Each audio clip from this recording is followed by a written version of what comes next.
Cette vision périphérique, elle est, à la différence de la vision centrale pour laquelle nous nous battons si nous n'arrivons pas à voir de près ou de loin, cette vision périphérique, elle est complètement gratuite.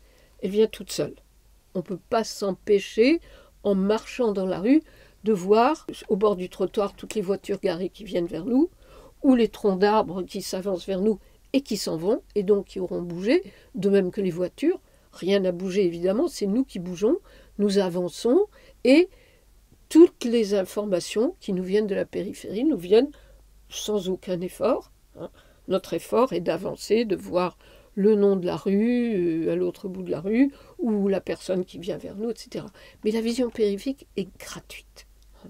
Donc ça, c'est vraiment à cultiver à tout moment, que ce soit en bougeant chez soi ou en descendant un escalier, voir la rambarde défiler, on longe une grille dans un jardin, on voit la balustrade défiler, on marche dans un jardin, on voit les arbres défiler, les plantes venir vers soi et partir.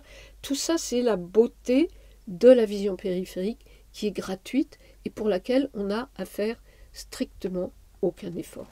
Donc, prendre l'habitude dans le quotidien de marcher en élargissant le champ, en nous rendant compte de ce qui est dans la périphérie proche, mais aussi, pourquoi pas, dans la périphérie lointaine. Peut-être que du coin de l'œil, on peut se rendre compte que de l'autre côté de la rue, il y a une boutique qui a l'air d'avoir des choses extraordinaires.